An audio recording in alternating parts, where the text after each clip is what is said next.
আমার ছেলেটা যখন ছোট ছিল তখনও আমি কখনো 10 টাকার বেশি টিফিনের জন্য দিইনি। ও যখন বন্ধুর হাতে দামি ঘড়ি, ব্র্যান্ডেড স্কুল ব্যাগ দেখে চোখ বড় বড় করে তাকাতো, শুধু হেসে বলতাম, সুন্দর তো বাবা। কিন্তু কখনো সে সাহস করে আমার কাছে সেগুলো চায়নি। একদিন স্কুলে যেতে পায়ে হালকা ব্যথা, বলল, বাবা আজ তোমার সাথে গাড়িতে যাব। কয়েকদিন যেতে যেতে দেখি ওর যেন হেঁটে যেতে আর ইচ্ছে করে না।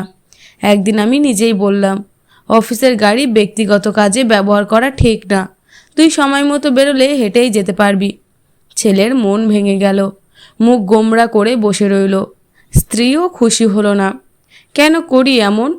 উত্তর জানি না, শুধু জানি এটাই দরকার। সন্ধ্যায় ছেলে জানায়, বাবা আমার এক বন্ধু শহরের সেরা স্কুলে ভর্তি হয়েছে, আমিও। কথা শেষ করার আগেই বললাম, বাবা স্কুল বড় হয় না, বড় হয় ছাত্র।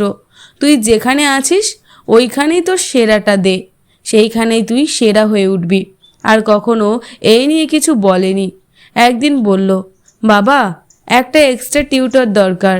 আমি বললাম, রাতে আমি আসি, তখন একসাথে পড়ব। বাবা তুমি তো কত কষ্ট করো। আমি হেসে বললাম, তোর জন্য আর একটু কষ্ট করতেই পারি, কিন্তু আলাদা টিউটর রাখার মতো সামর্থ্য আমার নেই। ছেলে জড়িয়ে ধরে বলল, ঠিক আছে বাবা। স্ত্রী রাতে বলল, তুমি চাইলে 10টা টিউটর দিতে পারো।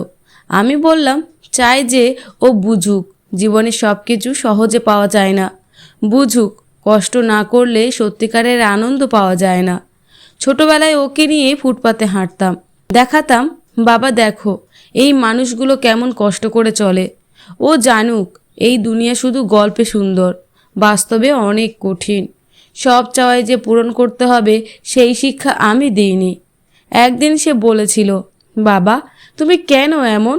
আমি শুধু বলেছিলাম, সময় হলে বুঝবি। সেই সময় এলো। একদিন ইংলিশ আর পোলাও খেতে চাইলো। বললাম, টাকা তো কম, তোর কাছে কিছু আছে? পকেট থেকে 50 টাকার অনেকগুলো নোট বের করলো। অবাক হয়ে জিজ্ঞাসা করলাম, তুমি খরচ করনি? ছেলের চোখে এক চিলতে হাসি, না বাবা, এক বন্ধু আছে না খেয়ে স্কুলে আসে, আমি মাঝে মাঝে ওর সাথে খাই, অন্যদিন জমায়। কারণ কিছু মানুষ তো একেবারেই কিছু পায় না। সেদিন ওর গুছানো টাকা দিয়ে ইলিশ আনলাম, একসাথে খেলাম। ও বুঝলো একটু না খেলে হয়তো মজাটাই আর থাকে না।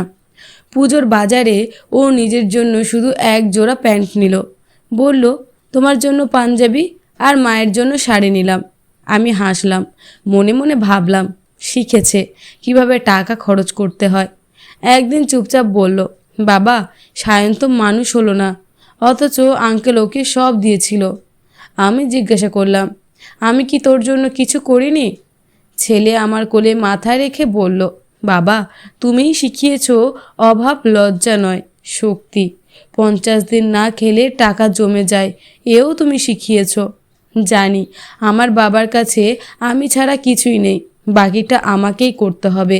তুমিই শিখিয়েছ কিভাবে মানুষ হতে হয়। 10 বছর পর ও নিজের উপার্জনে একটা গাড়ি কিনল। হাসতে হাসতে বলল, 5 বছর টিফিনের টাকা আর বোনাস জমিয়ে কিনেছি। আমি জানলাম ও শুধু গাড়ি কেনেনি, মানুষও হয়েছে। সবশেষে ওকে সব সম্পত্তি দিয়ে বললাম, এবার তুই দেখিস। ছেলে দলিল ফেরত দিয়ে বলল, তোমরা পাশে থাকলে আর কিচ্ছু চাই না। স্ত্রীকে বললাম, দেখলে আমি যে শিক্ষা দিয়েছিলাম সেটাই ওকে মানুষ করেছে, ঠিক যেমন আমার বাবা শিখিয়েছিলেন। অভাবে মাথা নত নয়, বরং মেরুদণ্ড সোজা রাখতে হয়।